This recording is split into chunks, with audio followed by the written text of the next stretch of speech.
Hello all. Before we start this video, we have big news. Next Saturday, May 10th at 6 p.m. Pacific Time, or 9 p.m. if you live over here on the cool side of the states, myself and some other Pathfinder YouTubers will be participating in a live Starfinder playtest one-shot over on Swing Ripper's channel. Sci-Fi Productions will be the GM, and we are super excited to get a chance to playtest some of the new tech classes with some of other experts in the field. I will be using this very build at level 4, so come over and watch, and I'll bring the snacks. Now, my very lovely wife will take it away with your regularly scheduled video. Hello all, and welcome back to Time to Dice Character Creation, where we make your favorite fictional characters in Starfinder 2nd Edition. This week we're heading back to Piltover to create a build for Professor Cecil B. Heimerdinger. Heimerdinger helped found the Golden City of Piltover to serve as a refuge for magical forces. Heimerdinger chose science over sorcery, becoming one of its most brilliant and eccentric inventors. As dean of the prestigious Piltover Academy, he mentored young minds, crafting quirky contraptions, and did his best to keep unstable explosions to a minimum. Most of the time.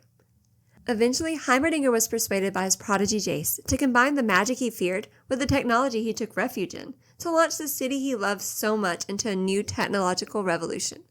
So beware of spoilers, and without further ado, let's get started. So, what does it take to build a revered inventor? First, we need to be an inventor. The kind that whips up everything from hoverboards and roboporos to high-powered turrets that defend allies and decimate enemies. This build focuses on those trusty turrets, but leaves you with plenty of tinkering talent to craft whatever other wild gizmos your brilliant little Yordle heart desires. Next, we'll need speed, specifically the Hextech's Affinity ability, which gives us a nifty speed boost whenever we're near our gadgets. And finally, when the situation gets dire and your devices aren't quite cutting it, it's time to upgrade. Because sometimes the only thing better than a boom is a bigger boom. With our goals out of the way, welcome to the month of non-human builds. We've made so many humans on this channel, we figured it was time to give the other species a turn to the spotlight. So for all of May, we're crafting characters with 0 human ancestry builds. Now we just need to find an ancestry that gives us the stand-in for Yordles. For Heimerdinger, I'm going to pick the Skittermander ancestry. That means 6 starting hit points, a small size, and a 25-foot movement speed. Skittermanders get a boost to dexterity and charisma, and a free boost that we will put in intelligence. Those 3 boosts come at the cost of a flaw to wisdom. You'll also get low light vision and the wonderfully on-brand overeager enthusiasm ability. Mechanically, that gives us a -1 penalty to perception checks to sense motive and will saves against emotion effects, except that of the calm spell, because our overwhelming desire to help others tends to override common sense. Let's just hope no enthusiastic protege weaponizes that trust and nearly triggers a Hextech-powered robot apocalypse.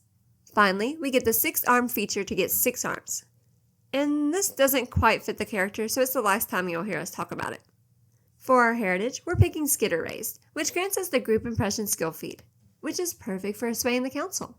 Plus, we get a +2 circumstance bonus to aid an ally on any non-attack skill check.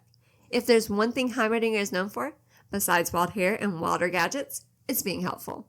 For our background, the scientist background is a natural fit for Heimerdinger. It grants us boosts to intelligence and dexterity, perfect for a nimble-minded inventor with a knack for dodging explosions, both literal and political. We also get training in crafting and Hextech lore, along with assurance in Hextech lore. So we'll never embarrass ourselves by failing the exams we expect our students to pass. Now it's time to pick a class, and we're going with the brand new mechanic, hot off the press and still in playtest. Keep in mind, this build might shift a little once the final version drops, but for now, it gives us everything we need to bring a good professor to life. Mechanics start with expert proficiency in perception, because when you're working with tiny wires and volatile gadgets, you need a keen eye. We also get expert in reflex and fortitude saves to help us dodge enemy attacks and survive the occasional lab explosion. Unfortunately, we're only trained in will saves, because, well, Heimerdinger is pretty easy to persuade if you wave a cool gadget in front of him. All mechanics are trained in crafting and computers, but since we already picked up crafting from our background, we can trade that out, say for diplomacy, which Heimerdinger would use to lead Piltover's council. We also gain training in a handful of skills that help flesh out our curious little genius. Arcana, because Yordles have an innate connection to magic, even if Heimerdinger keeps it at arm's length. Nature, since surely the Academy has at least one biology course. Society, for all the city founding and council running duties.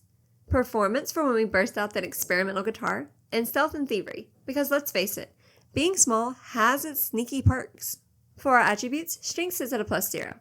Heimerdinger is great for solving complex equations or building sentient turrets, but if you need help moving a piano, maybe call V instead.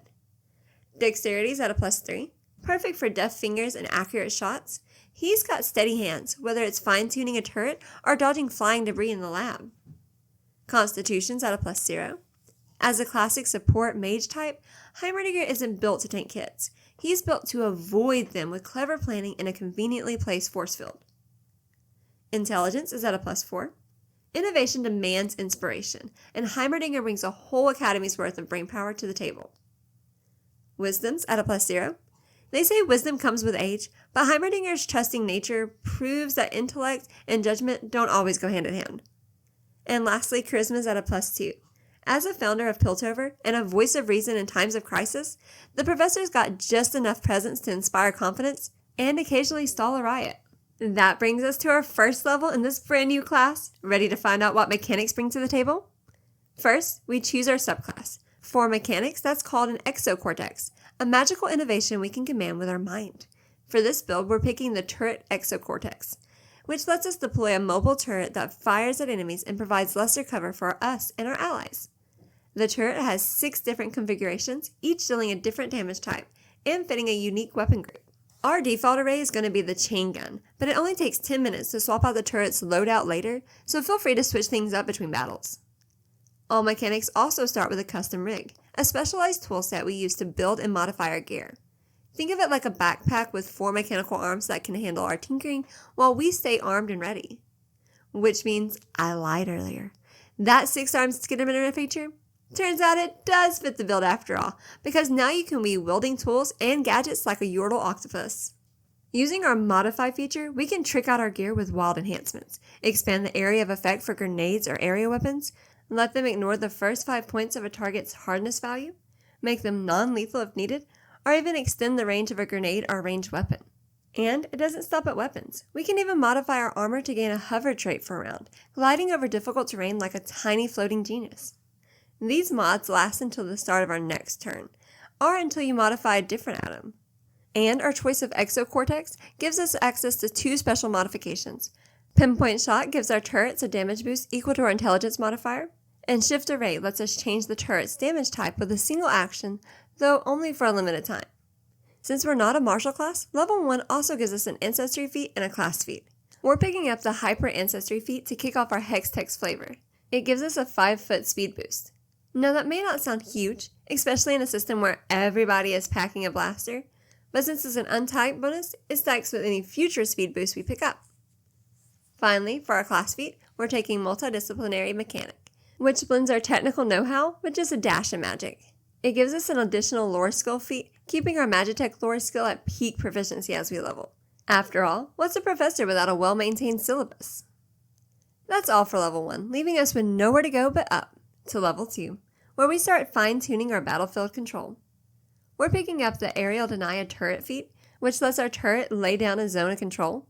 Instead of just taking pot shots, it can now unleash an area attack, either in a cone or a line, with a range increment equal to half a turret's range. This gives us real tactical flexibility. Use the single target mode to chip away at high-powered bosses, or switch to area fire to melt through swarms of weaker enemies like we're defending a lane in League. We're also grabbing quick repair skill feat, which lets us fix objects with just a minute of work instead of the usual 10. And as we level and our crafting proficiency increases, that time drops even further to 3 actions at Master and just 1 action at Legendary. Now to be clear, this won't let you patch up allies in the middle of a brawl until your Legendary proficiency, but in dungeon delves and extended missions, being able to quickly repair your gadgets between fights can keep you 1 step ahead of anything lurking around the next corner. At level 3, mechanics start getting serious about mobility, and that means mobile exocortex feature. We're picking up the reposition exocortex, which lets us move a turret that we've already deployed within 100 feet by up to 30 feet. This opens up all sorts of possibilities. Maybe you shoot around corners to catch enemies by surprise, or position your turret to block off a narrow hallway. We also gain mechanics ingenuity, a feature we get again at level 7 and 15, which gives us a special skill increase that can only go into crafting our computers. Since we're all about those gadgets, we're dumping every single one of those into crafting. Don't worry, I won't keep bringing it up, but I will cover the extra skill feats as we level up. Speaking of which, at this level we're grabbing the Inventor skill feat, which lets us add a few more tricks to our arsenal. This feat lets us spend downtime to create a formula for an item we don't yet know how to craft. It works just like a regular crafting, but instead of getting the item, you gain the knowledge to make it in the future. This is especially useful when your GM refuses to give you the blueprint for a nuke. Are nukes common in Starfinder? Let's go with yes, for the sake of this example. Finally, we wrap up with the Fleet feat, granting us another untyped 5-foot speed boost. This brings our total movement speed up to 35 feet with just a single action. It's not mind-blowing, but it does get us a bit ahead of the pack, so long as the other characters don't have their own speed boost. 4th level mechanics can pick up mobile deployment, giving us a 2-action activity that we can use to stride twice or at any point during that movement deploy our turret. Action compression counts as a speed boost, right? I'm counting it as a speed boost. We also pick up percussive maintenance at this level, letting us use a tried and true method that engineers have used for troubleshooting for generations. Just hit it really hard. When we use this skill feat, we make a DC 10 flat check for any object we're holding with a glitching condition. On a success, the target's glitching condition is reduced by 1 or 2 on a critical success. Technically speaking, we already had access to the Troubleshoot mod to reduce the glitching condition without the need for a check, but not only does this have a small potential to be twice as effective, it also lasts longer than the beginning of your next turn, meaning when we show the tech who's boss, it knows better than to start acting up again. That, or you just luckily knocked the batteries back into place. But let's continue that lucky streak with the Lucky Improviser feat at level 5. This grants us benefits of Clever Improviser, allowing us to add half our level, and eventually our full level, to skill checks we're untrained in. Plus, it gives us beginner's luck, letting us re-roll an untrained check once per day. It's a handy tool to help us out when we're trying something new and need a second shot at success. Level 5 also unlocks Mechanic Weapon Expertise, boosting our weapon proficiency to Expert. This improving our accuracy, while the damage customization feature gives us 2 new mods, Energy Versatility and Physical Versatility. These let us swap out the physical type of damage we deal for another type of physical damage, or change our energy damage to a different type of energy damage. While this doesn't drastically change our approach, since we already have turret array for most all damage type, it does give us a bit more flexibility. Now we can mix and match critical specialization effects to our damage types, adding another layer of tactical depth. Now that we've got personal improvement out of the way, let's bounce back to our turrets. 6th level mechanics get auto target. Our turret using its action to fire is fine and all, but this sets our turret to fire on any target that moves in action within 30 feet of our turret, for a completely autonomous death bot. Okay, not completely autonomous, it still uses our reaction, otherwise it would just fire on friends and foe alike, and we don't want that. Or do we? At level 7, mechanics gain weapon specialization, increasing the damage we deal with all weapons we're at least expert in. Sure, many will tell you that damage isn't everything in Starfinder, and they're not wrong, but it does help when your shots do a little more than just tickle. Mechanics Reflexes is another key feature at this level, boosting our reflex saves to master and turning all successful reflex saves into critical successes. Heimerdinger might not be the toughest, but he's spry and quick on his feet. We also get our second Mechanics Ingenuity at this level, which provides another crafting skill feat. Specialty Crafting gives us a +2 circumstance bonus to all crafting checks that require blacksmithing, which is great since most of Heimerdinger's inventions probably involve a little bit of metal. Lastly, we get a general feat to pick up Incredible Initiative, giving us a +2 circumstance bonus to all initiative checks. In a shootout, it's always good to be the first one to pull the trigger. At level 8, we pick up the class feat Activate Targeting System. After all, no matter how many damage types we have, they won't do us much good if we can't actually hit our target. Thankfully, this feat lets us activate a system that ignores circumstance penalties to our attack rolls, as well as a flat check that was required to hit concealed targets. We also gain Tech Crafting, which allows us to create tech items and add 4 tech items to our formulas, expanding our crafting repertoire and giving us even more tools for the job.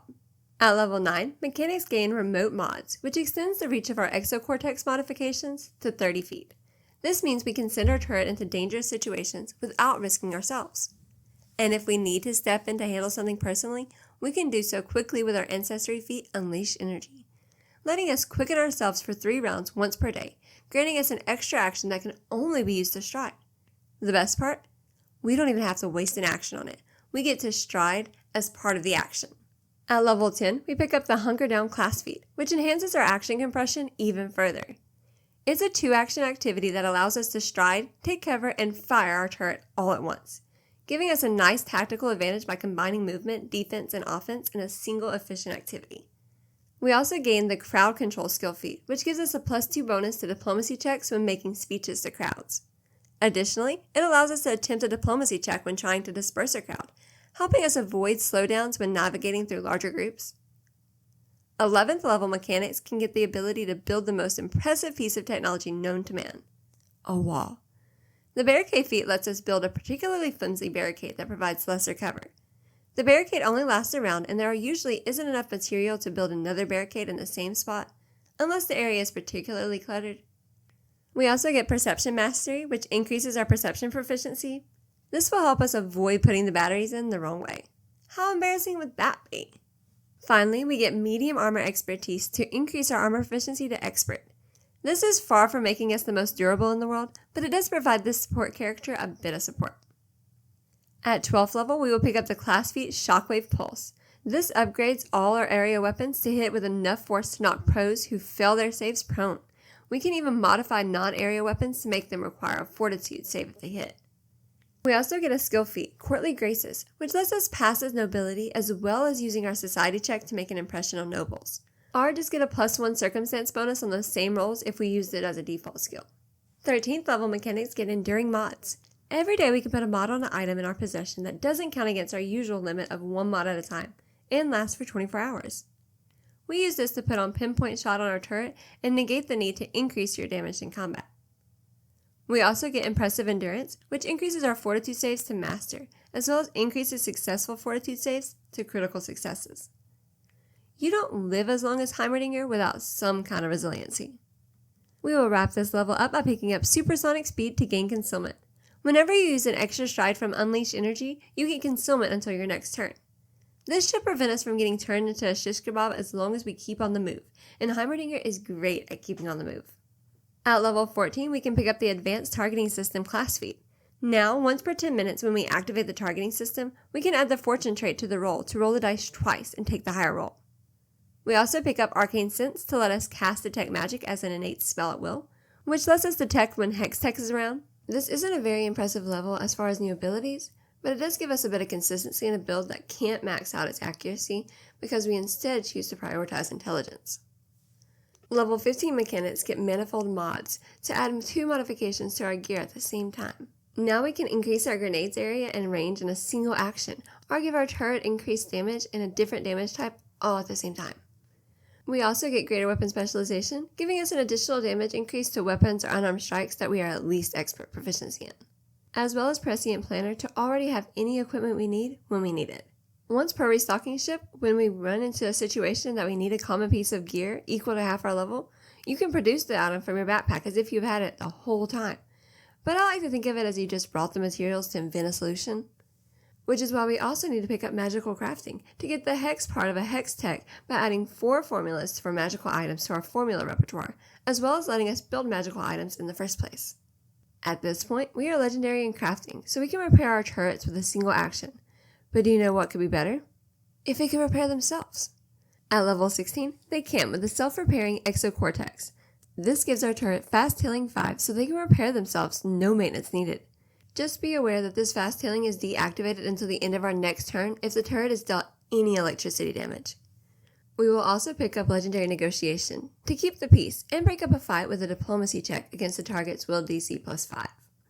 I'm just saying, Piltover and Zahn went to war the moment when the council decided to remove Heimerdinger. Level 17 mechanics pick up Mechanical Mastery, which increases our class CC to Master. This makes our area attacks way more lethal, especially since they use our Intelligence modifier, which is higher than the Dexterity modifier we use for single target attacks, sending enemies running to hide. But they won't succeed, because we also pick up Critical Eye to increase our Perception proficiency to Legendary, leaving no stone unturned in the pursuit of progress. For our Ancestry feat, we are picking up Boundless Energy, decreasing our Unleashed Energy cooldown from once per day to once per hour. At level 18, we are playing with big guns now. Literally. Even the most play-it-safe character can be taken out with a few unlucky criticals. Luckily, we have set up some contingencies for that outcome with the Enduring Exocortex class feat. This feat lets us set up our turret for the worst, Even if we are reduced to 0 hit points or otherwise rendered unable to act, our turret still gets 3 actions that it can use to keep laying on the pressure on our enemies, giving our allies an opportunity to stage a rescue. How did we get this amazing upgrade, you may ask? Well, we picked up the Craft Anything skill feat to be able to build any item regardless of requirements. Though, you still can't craft artifacts and the like. Impeccable crafting at level 19 increases our crafting even further if you can believe it. With this feat, whenever you succeeded a crafting check that you would add your specialty crafting bonus to, you instead get a critical success, really cutting down on the amount of time that you need to get your inventions off the ground. We also get instant mods, letting us modify our gear as a free action rather than an action. At this point, Heimerdinger's fingers are just blurs as he makes everything he can get his hands on better. And even cooler than that, medium armor mastery increases our armor efficiency to master. Okay, I lied. Not cooler, but it is helpful. And then finally, at level 20, we pick up the class feat Multitasker, which makes us permanently quicken with an action we can use to fire our turret. Remember, this doesn't stack with the quicken condition from Unleash Energy. You still only get 1 extra action. You just gotta pick whether that action is to stride or to fire. And we finish this build off with Electrical Engineer skill feat to let us power battery-powered objects. And there you have it, the complete guide to build the ultimate Heimerdinger build in Starfinder. From tinkering with turrets to crafting cutting-edge technology, Heimerdinger is a force to be reckoned with, combining brilliant ingenuity and battlefield adaptability into one quirky powerhouse. Whether you're setting up turrets, adapting on the fly with instant mods, or pulling off precision shots with your trusty targeting systems, this build is all about maximizing efficiency, creativity, and control. Thanks for sticking with us through the mechanical masterpiece. If you enjoyed this video, don't forget to like and subscribe and hit the bell for more awesome builds. And as always, feel free to drop any thoughts or questions in the comments below. I'd love to hear how you plan to make this build on your own. So until next time, keep rolling high, and we'll catch you in the next one.